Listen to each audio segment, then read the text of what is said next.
I'd like to tell you about the strangest secret in the world. Not long ago, Albert Schweitzer, the great doctor and Nobel Prize winner, was being interviewed in London, and a reporter asked him, "Doctor, what's wrong with men today?" The great doctor was silent a moment, and then he said, "Men simply don't think." And it's about this that I want to talk with you. We live today in a golden age. This is an era that man has looked forward, dreamed of, and worked toward for thousands of years. But since it's here, we pretty well take it for granted. We in America are particularly fortunate to live in the richest land that ever existed on the face of the earth, a land of abundant opportunity for everyone. But do you know what happens? Let's take 100 men who start even at the age of 25. Do you have any idea what will happen to those men by the time they're 65? These 100 men who all start even at the age of 25 believe they're going to be successful. If you asked any one of these men if he wanted to be a success, he'd tell you that he did. And you'd notice that he was eager toward life, that there was a certain sparkle to his eye, an erectness to his carriage, and life seemed like a pretty interesting adventure to him. But by the time they're 65, 1 will be rich, 4 will be financially independent, 5 will still be working, 54 will be broke. Now think a moment. Out of the 100, only 5 make the grade. Why do so many fail? What has happened to the sparkle that was there when they were 25? What's become of the dreams, the hopes, the plans?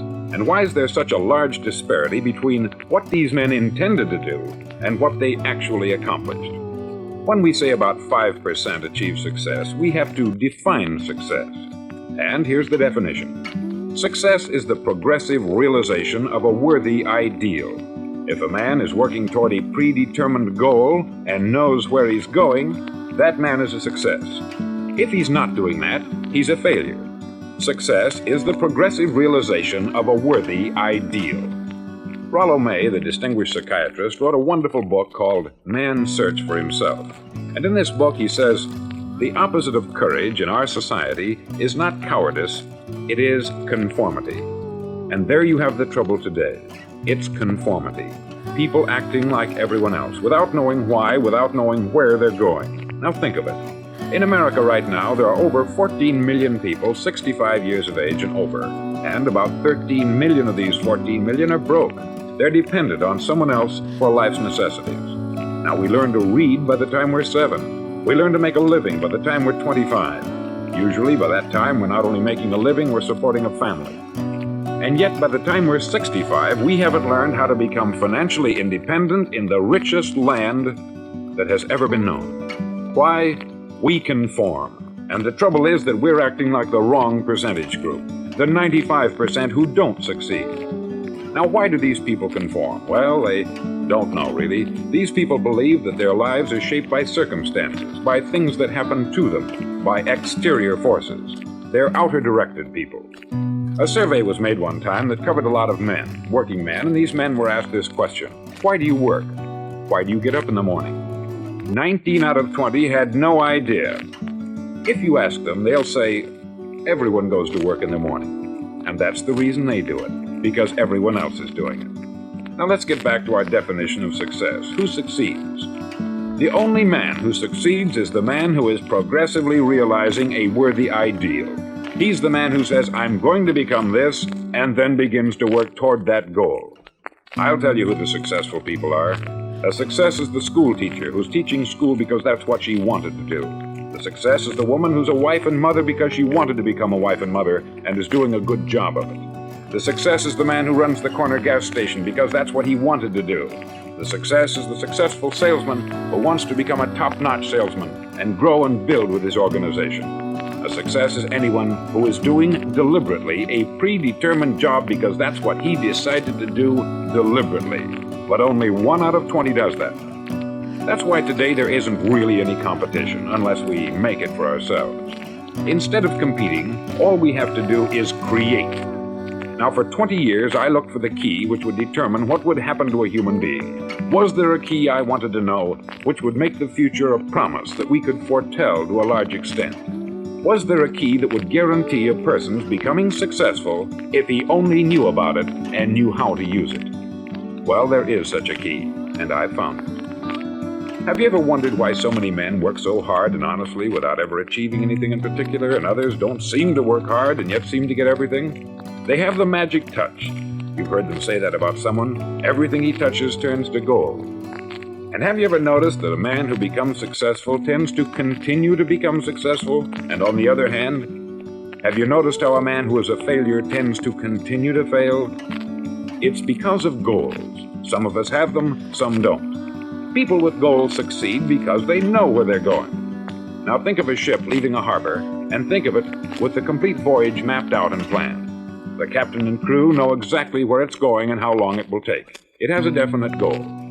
9,999 times out of 10,000, it will get to where it started out to get. Now let's take another ship, just like the first, only let's not put a crew on it, or a captain at the helm. Let's give it no aiming point, no goal, no destination. We just start the engines and let it go. I think you'll agree with me that if it gets out of the harbor at all, it will either sink or wind up on some deserted beach a derelict. It can't go any place because it has no destination and no guidance. It's the same with a human being. Take the salesman, for example. There is no other person in the world today with the future of a good salesman. Selling is the world's highest paid profession, if we're good at it and if we know where we're going. Every company needs top-notch salesmen, and they reward those men. The sky is the limit for them. But how many can you find? Someone once said, the human race is fixed, not to prevent the strong from winning, but to prevent the weak from losing. The American economy today can be likened to a convoy in time of war. The entire economy is slowed down to protect its weakest link, just as the convoy had to go at the speed that would permit its slowest vessel to remain in formation. That's why it's so easy to make a living today. It takes no particular brains or talent to make a living and support a family today. So we have a plateau of so-called security, if that's what a person's looking for. But we do have to decide how high above this plateau we want to aim for. Now let's get back to the strangest secret in the world, the story that I wanted to tell you today. Why do men with goals succeed in life and men without them fail? Well, let me tell you something which, if you really understand it, will alter your life immediately. If you understand completely what I'm going to tell you from this moment on, your life will never be the same again. You'll suddenly find that good luck just seems to be attracted to you. The things you want just seem to fall in line. And from now on, you won't have the problems, the worries, the gnawing lump of anxiety that perhaps you've experienced before. Doubt, fear, well, they'll be things of the past. Here's the key to success, and the key to failure. We become what we think about. Now let me say that again. We become what we think about. Throughout all history, the great wise men and teachers, philosophers and prophets have disagreed with one another on many different things. It is only on this one point that they are in complete and unanimous agreement. Listen to what Marcus Aurelius, the great Roman emperor, said. He said, "A man's life is what his thoughts make of it." Disraeli said this, "Everything comes if a man will only wait.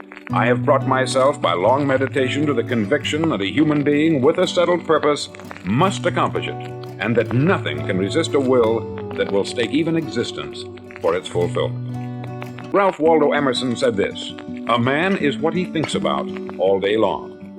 William James said, "The greatest discovery of my generation is that human beings can alter their lives by altering their attitudes of mind."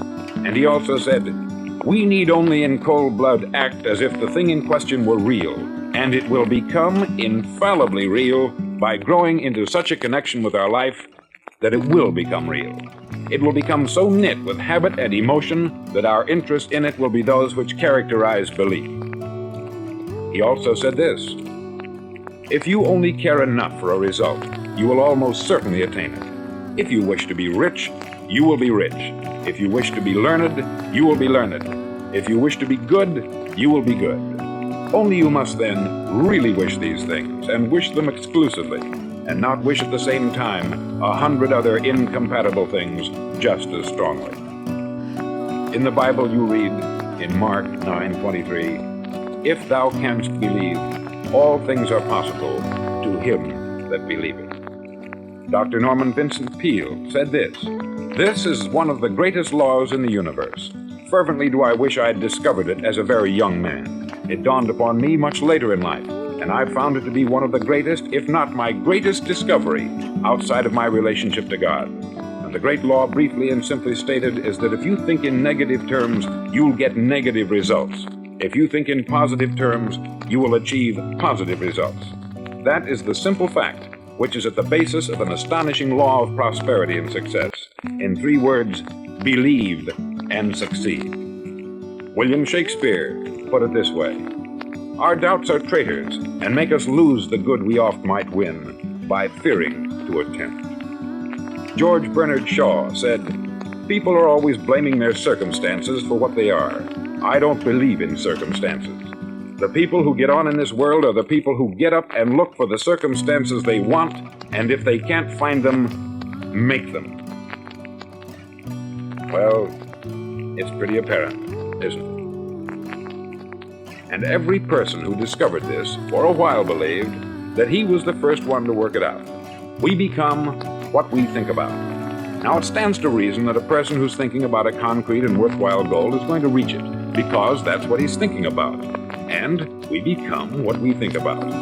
Conversely, the man who has no goal, who doesn't know where he's going, and whose thoughts must therefore be thoughts of confusion and anxiety and fear and worry, becomes what he thinks about.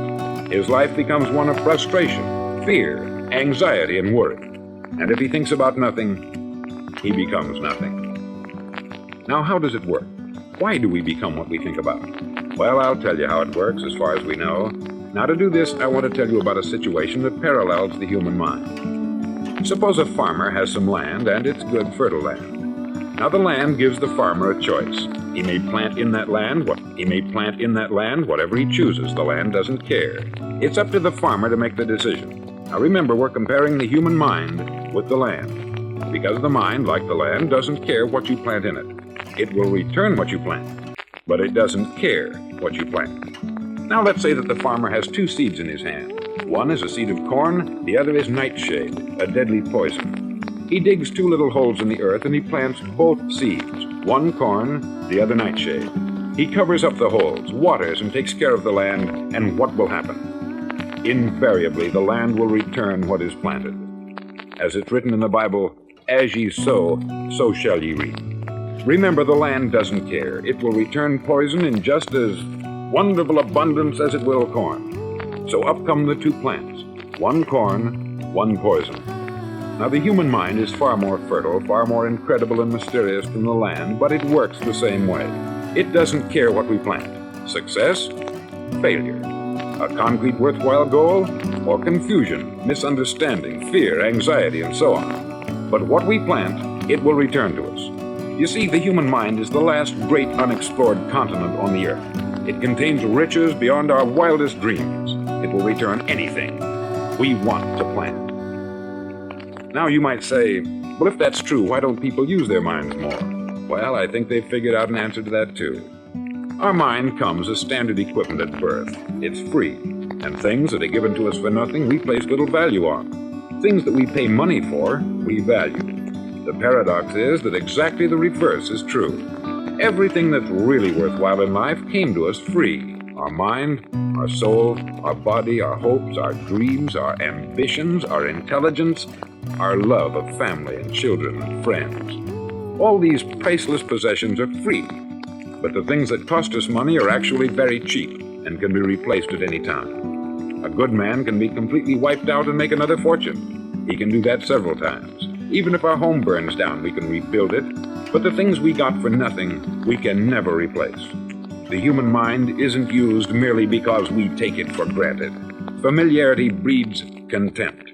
It can do any kind of job we assign to it, but generally speaking, we use it for little jobs instead of big, important ones. Universities have proved that most of us are operating on about 10% of our abilities. Decide now, what is it you want? Plant your goal in your mind. It's the most important decision you ever make in your entire life.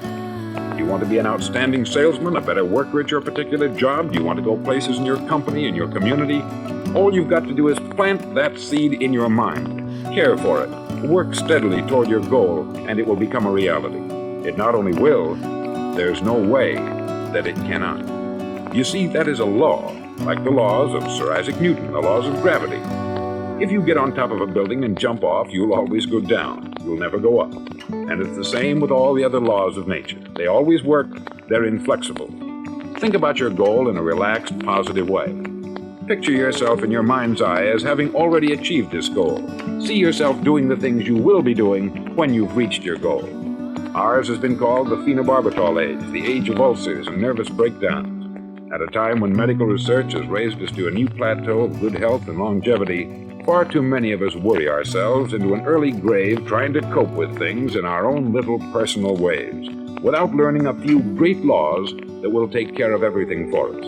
These things we bring on ourselves through our habitual way of thinking. Every one of us is the sum total of his own thoughts. He is where he is because that is exactly where he really wants to be, whether he'll admit that or not. Each of us must live off the fruit of his thoughts in the future, because what you think today and tomorrow, next month and next year, will mold your life and determine your future. You're guided by your mind. I remember one time I was driving through Arizona and I saw one of those giant earth-moving machines roaring along the road at about 35 miles an hour with what looked like 20 tons of dirt in it, a tremendous, incredible machine. And there was a little man perched way up on top with the wheel in his hands guiding it. And as I drove along, I was struck by the similarity of that machine to the human mind. Just suppose you're sitting at the controls of such a vast source of energy. Are you going to sit back and fold your arms and let it run itself into a ditch? Or are you going to keep both hands firmly on the wheel and control and direct this power to a specific, worthwhile purpose? It's up to you. You're in the driver's seat. You see, the very law that gives us success is a two-edged sword. We must control our thinking. The same rule that can lead a man to a life of success, wealth, happiness, and all the things he's ever dreamed of for himself and his family, that very same law can lead him into the gutter. It's all in how he uses it, for good or for bad. This is the strangest secret in the world. Now, why do I say it's strange, and why do I call it a secret? Actually, it isn't a secret at all. It was first promulgated by some of the earliest wise men, and it appears again and again throughout the Bible. But very few people have learned it, understand it. That's why it's strange, and why, for some equally strange reason, it virtually remains a secret. I believe that you could go out and walk down the main street of your town and ask one man after another what the secret of success is, and you probably wouldn't run into one man in a month who could tell you. Now, this information is enormously valuable to us if we really understand it and apply it. It's valuable to us not only for our own lives, but the lives of those around us, our family, employees, associates, and friends. Life should be an exciting adventure. It should never be a bore. A man should live fully, be alive. He should be glad to get out of bed in the morning. He should be doing a job he likes to do because he does it well. One time I heard Grove Patterson make a speech, the editor-in-chief of the Toledo Daily Blade. And as he concluded his speech, he said something that I've never forgotten. He said something like this: "My years in the newspaper business have convinced me of several things. Among them, that people are basically good, and that we came from someplace, and we're going someplace. So we should make our time here an exciting adventure. The architect of the universe didn't build a stairway leading nowhere. And the greatest teacher of all, the carpenter from the plains of Galilee, gave us the secret time and time again. As ye believe, so shall it be done unto you."